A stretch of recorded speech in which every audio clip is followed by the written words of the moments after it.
Reanudamos la sesión. Si no pierdo mis papeles, podremos continuar.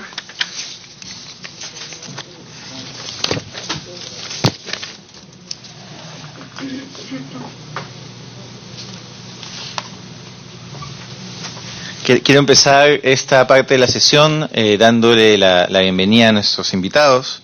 Se encuentra la doctora Kelly Calderón, de la Fiscalía Especializada en Violencia contra la Mujer, y los integrantes del Grupo Familiar de Lima, la Fiscal Superior, la doctora Cecilia Gabriela González Fuentes, de la Fiscalía Superior de Familia de Lima, y el doctor Juan Víctor Quiroz Mejía, jefe nacional del Instituto de Medicina Legal y Ciencias Forenses del Ministerio Público. Para nosotros es muy importante que estén aquí. Les agradecemos, le damos la bienvenida al Congreso de la República.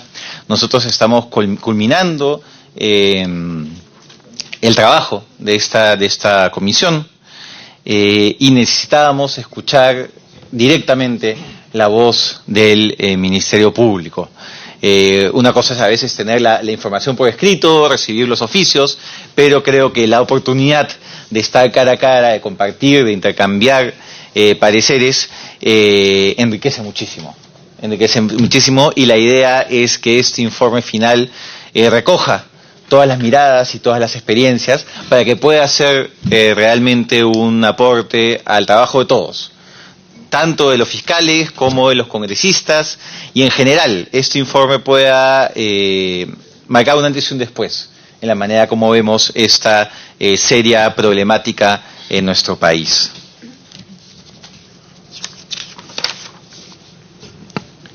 Dicho ello, que quisiera ofrecerles el uso de la palabra y la dinámica que solemos tener en la comisión cuando tenemos invitados es, en primer lugar, dar espacio para exposición, y si hay alguna pregunta para complementar o adicionar algún tema, la hacemos con posterioridad. Les ofrezco el uso de la palabra. Muchas gracias, señor congresista Alberto Belaúnde de Cárdenas. En principio le traemos el saludo de la señora Fiscal de la Nación. Ella, por sus múltiples ocupaciones, en este momento no ha podido participar, nos ha designado para poder dar a ustedes los alcances que puedan ser útiles para el mejor trabajo de su comisión. En principio, quisiéramos destacar que a partir de las iniciativas que tuvo el presidente de la República para la lucha contra la violencia hacia la mujer e integrantes del grupo familiar, y la posterior emisión del decreto legislativo 1368 que creó el sistema especializado, el Ministerio Público ha fortalecido y ha redundado sus esfuerzos para poder diseñar un sistema de atención que esté a la altura de la demanda, a pesar de que las limitaciones que seguramente usted conoce, presupuestales y de todo orden, no permiten que esto se dé de manera óptima, ¿no? Sin embargo, ya la Fiscalía de la Nación ha tomado medidas como, por ejemplo, la creación de fiscalías especializadas en violencia en el Distrito Fiscal de Lima y también en el Distrito Fiscal de Arequipa, e inclusive ya dentro del sistema intersectorial para la atención de los casos de violencia, por iniciativa del Ministerio Público es que se ha programado para mediados de este año crear el sistema de atención especializado en violencia en el Distrito de Lima Este, el Distrito del Callao, el Distrito Fiscal de Ventanilla. Próximamente también a fines de año se va a complementar la labor en el Distrito de Arequipa, y así progresivamente. Esta política institucional del Ministerio Público se ha formalizado a través de una resolución administrativa número 166/2019, no sé si podríamos ir avanzando, ¿sí?, que establece como una política institucional el abordaje de la violencia contra la mujer y los integrantes del grupo familiar a través de un subsistema especializado. De allí que se han conformado estas fiscalías orientadas específicamente al tratamiento de estos casos.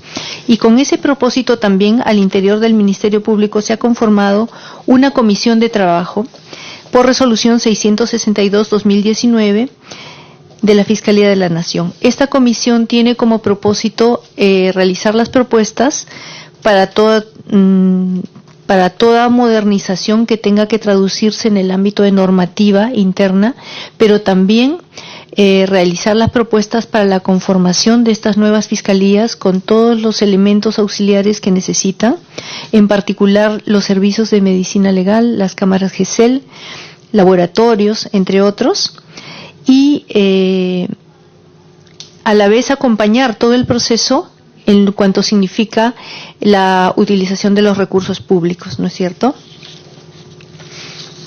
Ahora, lo que se nos ha hecho preguntas específicas. Vamos a dividir la exposición en 3 partes para poder absolver en la medida de lo posible las inquietudes de la comisión en cuanto a esta materia tan importante, sin dejar de relevar que seguramente usted atinadamente ha fijado la reunión de hoy teniendo en cuenta que el día de ayer se ha conmemorado el Día Internacional del Niño Víctima de Violencia, ¿no?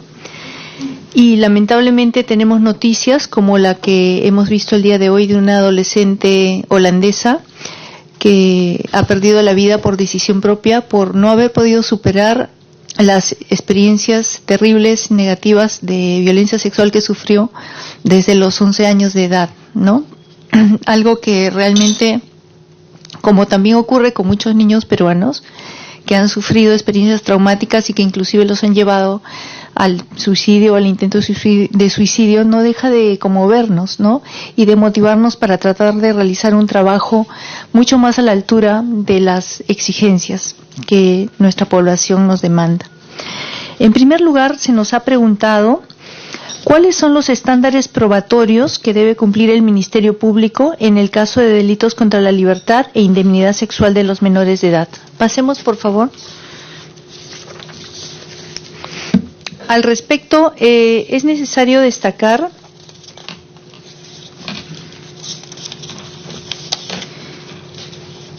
que el Poder Judicial ha tenido la necesaria decisión de sentar pautas respecto al tema probatorio en delitos contra la libertad sexual, particularmente también teniendo en cuenta cuando se trata de niños y adolescentes víctimas, ¿no? En nuestro acuerdo plenario, el acuerdo 1 del año 2011, se estableció, por ejemplo, como pauta probatoria que se tenía que cambiar esa mirada en cuanto a que la víctima tenía que probar que había resistido el ataque, ¿no? Porque no necesariamente se dan las condiciones en que la víctima pueda resistir. Muchas veces la situación de poder, la situación de intimidación, ¿no?, lleva a la víctima a aceptar algo indeseado. Y por lo tanto, esa ya no es una condición que deba probarse en el proceso, ¿no?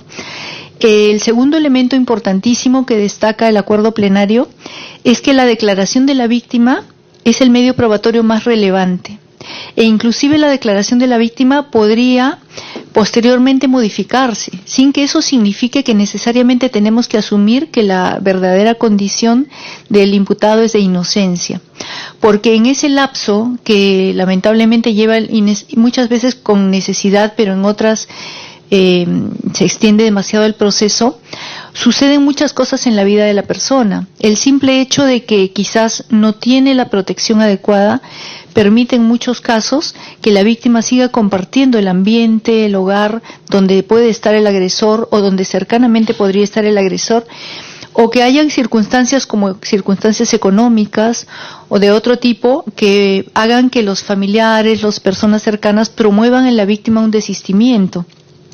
El acuerdo plenario ha establecido que no necesariamente este desistimiento va a significar liberar de la imputación al acusado, ¿no?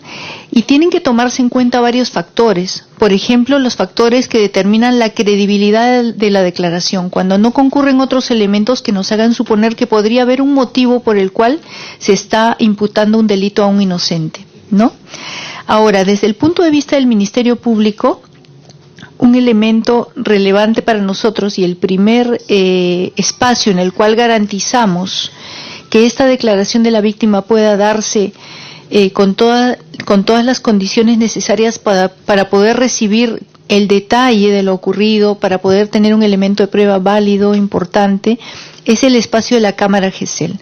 Seguramente más adelante nuestro jefe de Medicina Legal expondrá respecto de la cámara GESEL. Sin embargo, muy brevemente quisiera señalarle que con relación a las entrevistas en cámara GESEL, estamos desarrollando un esfuerzo importante a partir también de la ley que declaró de prioridad el uso de las cámaras, con la finalidad de ampliar nuestros servicios en este ámbito, ¿no? Es conocido seguramente que no siempre han sido óptimas las intervenciones por el hecho que se ha dilatado la entrevista en cámara GESEL, no se ha dado en forma inmediata, y ello por los recursos escasos con los que se cuenta.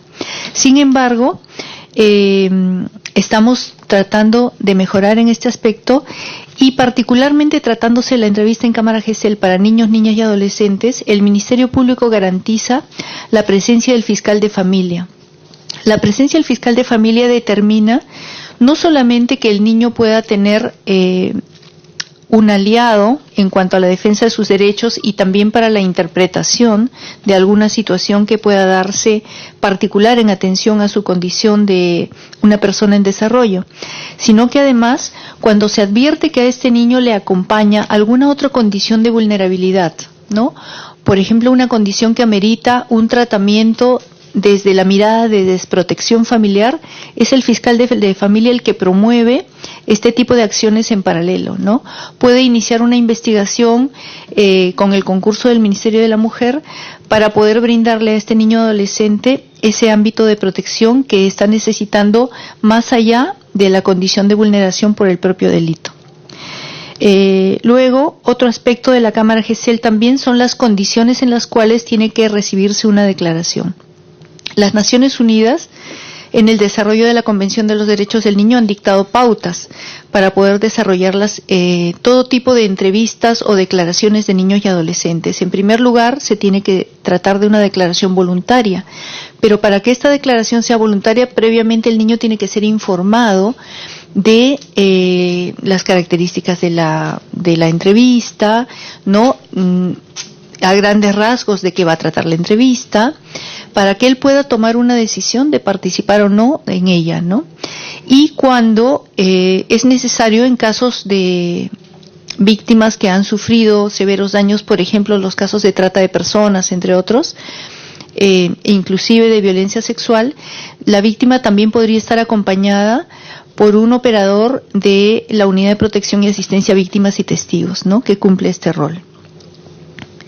Luego, el otro aspecto a considerar es que hay una diferencia cuando el imputado es un adulto o cuando el imputado es un adolescente. Cuando el imputado es un adolescente de 14 a 18 años, es el fiscal de familia el que conduce la diligencia. Y cuando el imputado es un adulto, es el fiscal penal, con el concurso del fiscal de familia, el que conduce la diligencia. Y otro aspecto probatorio importantísimo que acompaña la entrevista en Cámara GESEL es la evaluación psicológica, que es concurrente. Inmediatamente que se da la entrevista en Cámara GESEL, pasa el niño, si está en condiciones, inmediatamente o al día siguiente o al subsiguiente, a una entrevista psicológica con la finalidad de poder establecer, en principio, su nivel de afectación, en segundo lugar, la credibilidad precisamente de la declaración, ¿no? Y esta actuación complementaria es la que dota de mayor potencia y fuerza a la entrevista en Cámara GESEL. Acompañan también las pericias médico-legales, ¿no?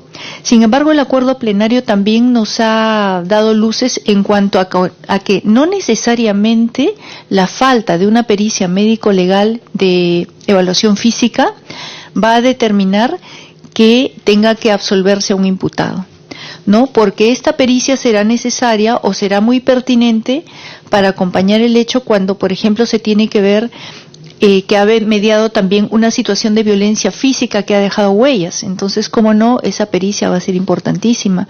También, por supuesto, la evaluación de la integridad sexual. Pero el hecho de que la pericia no se haya hecho oportunamente, como en algunos casos sucede, no significa que eso va a llevar a la impunidad, ¿no? Luego, vamos a pasar, por favor, al siguiente cuadro. Se nos ha preguntado cuál es el número de casos sentenciados por violación sexual conforme al artículo 170 y 173 del Código Penal en agravio de menores de edad. Pero además la pregunta decía que han tenido una condena de inhabilitación como una pena accesoria. Bueno, lamentablemente en nuestros registros, si bien en en los sistemas de información con los cuales cuenta el Ministerio Público se registra una generalidad de penas accesorias. No se identifica puntualmente que se trate de la pena accesoria de inhabilitación para los casos en que se ha solicitado referidos a, por ejemplo, docentes, ¿no? Miembros de las fuerzas policiales, etcétera. Precisamente ese aspecto es el que estamos tratando en un ámbito intersectorial, estamos tratando de abordar para poder mejorar nuestros registros. Lamentablemente también el sistema de registro del Ministerio Público, que nos permite captar información, es un sistema diseñado para el control de casos, pero no necesariamente es un sistema diseñado para el análisis estadístico, ¿no? De tal modo que estamos advirtiendo que inmediatamente no podríamos nosotros contar con esa información, como por ejemplo nos ha pedido el Ministerio de Educación, ¿no? El Ministerio de Educación nos solicita que nosotros podamos hacer un barrido de toda nuestra base de datos respecto de 700,000 maestros, lo cual no es viable. En este momento no es viable por el recurso limitado con el cual contamos en el aspecto informático. Necesitaríamos nosotros que nuestro presupuesto general de la institución en el ámbito de interoperabilidad pueda ser fortalecido, de tal manera que podamos generar, ¿no?, a mediano plazo un sistema que nos permita contar con ello. Sin embargo, en la estadística que podemos ver, con la cual contamos, estamos hablando de sentenciados que han sido encontrados responsables, ¿no?, de la violencia sexual en agravio de niños y adolescentes. Precisamente el pedido de usted nos ha permitido advertir un hecho que llama la atención, y es que mientras en el año 2015-2016 el número es, digamos, más o menos estable, considerable, más allá de 500 sentencias por cada uno de los artículos, vemos que el número va bajando el 2017 y el 2018. Podríamos decir, en principio, que hay múltiples factores que podrían estar llevándonos a esta data. Uno de ellos puede ser el hecho de que en varios lugares del Perú se ha variado el sistema procesal del Código de Procedimientos Penales al Código Procesal Penal, por lo tanto ya el flujo de procesamiento no es el mismo, el flujo de datos tampoco es el mismo. Ese sería un factor, ¿no? Otro factor que podríamos considerar es el hecho de que estuvo vigente la norma por la cual se consideraba violación presunta a cualquier agresión sexual a menores de 18 años, ¿no?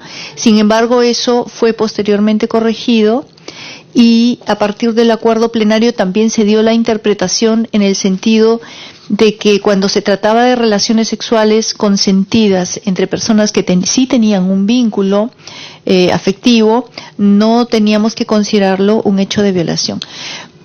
Son simplemente unos alcances sobre lo que podría haber llevado a este cambio en la data, ¿no? Sin embargo, es un hecho que nosotros nos comprometemos a analizar. Un dato también importante, que no lo hemos graficado allí, pero sí puedo mencionarlo, es el siguiente, ¿no? Entre los años 2015 a 2018, nosotros observamos un total de 3.370 sentencias condenatorias. Sin embargo, si vamos a la data de total de detenidos que se dio por el mismo delito en ese periodo, son 9.814 detenidos, lo que significa que solamente se impuso sentencia condenatoria al 34% de las personas que fueron detenidas en su momento.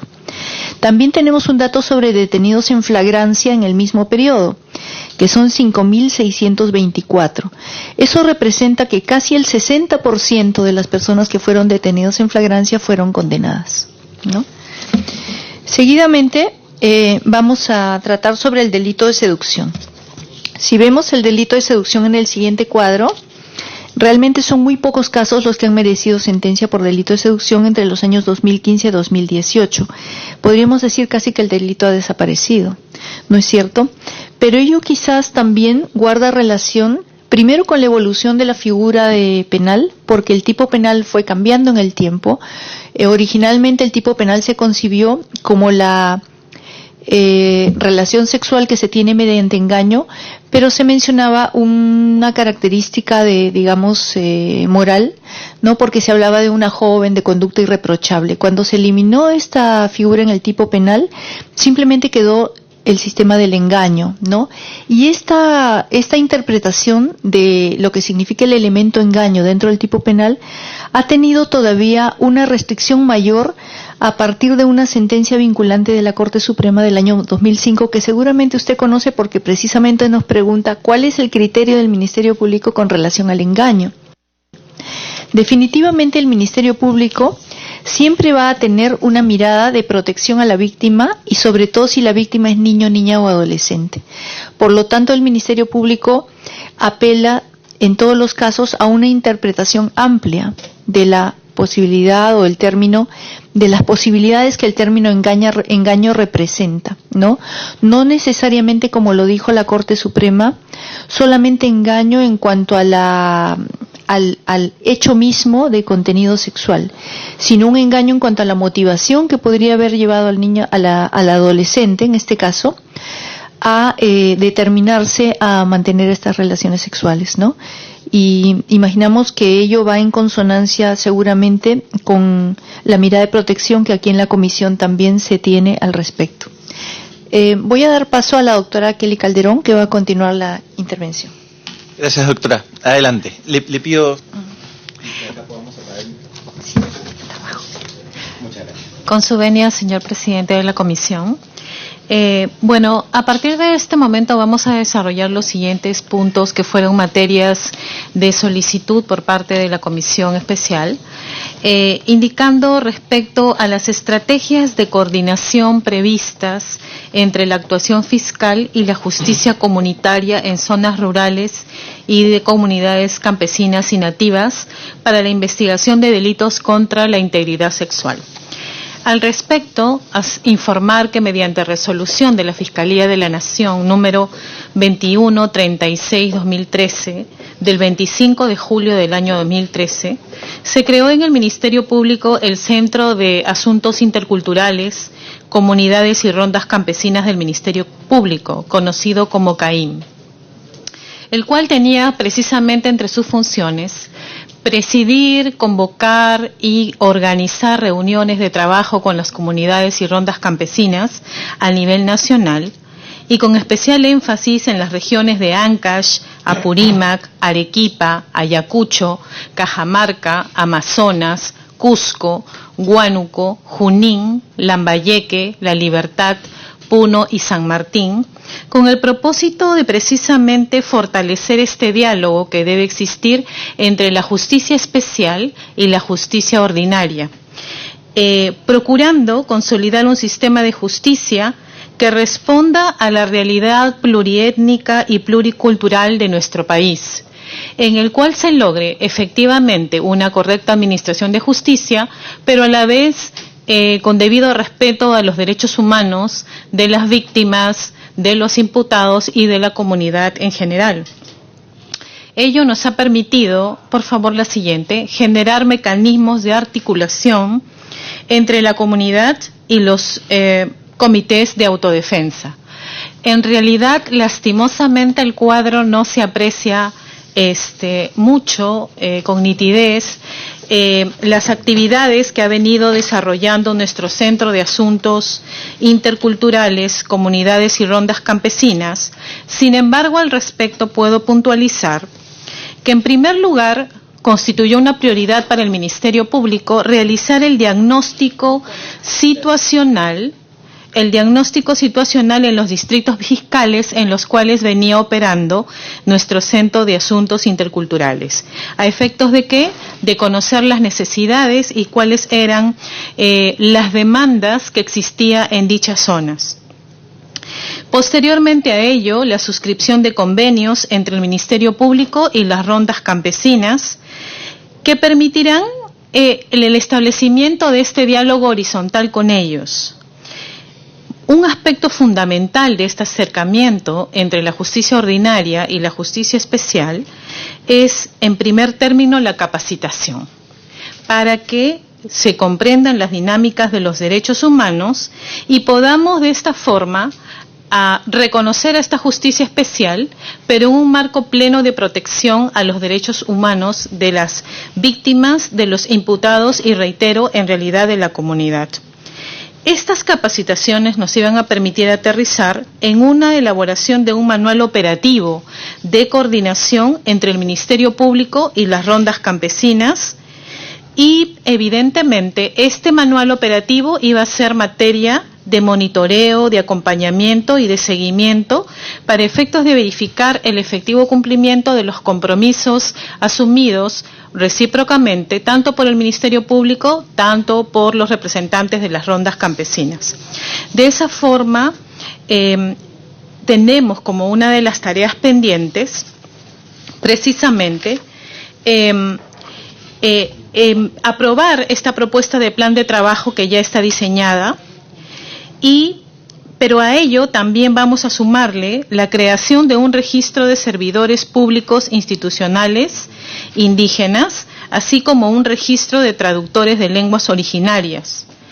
Nos hemos comprometido también con ellos en las diferentes reuniones de trabajo que hemos tenido, mejorar nuestro sistema de registro para detenidos y privados de libertad RENADESPLE, que nos van a permitir conocer si estos procesados o investigados pertenecen a una comunidad indígena o a una ronda campesina.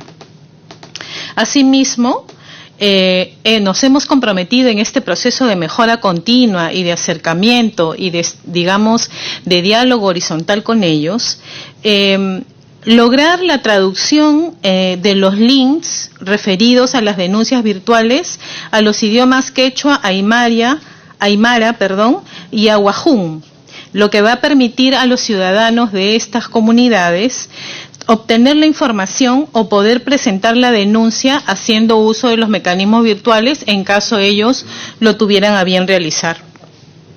En el Distrito Fiscal de Cusco estamos realizando actualmente un plan piloto en el cual hemos formado ya una comisión de justicia intercultural, lo que va a permitir en realidad ver cómo vamos avanzando, cuáles son nuestras fortalezas y cuáles son nuestras deficiencias en esta intervención a fin de mejorarla. Evidentemente, en todo este proceso, el tema de la capacitación continua es necesaria, no solamente para los integrantes de las rondas campesinas, sino también para los señores fiscales y demás operadores, Policía Nacional, jueces especializados, que van a permitir comprender la variedad y la diversidad étnica y cultural en la que se está administrando justicia. En el tema específico de violencia sexual, tenemos una tarea pendiente que estamos en proceso de implementación porque sabemos de algunas comunidades que, son admisibles algunas prácticas de contenido sexual desde tempranas edades.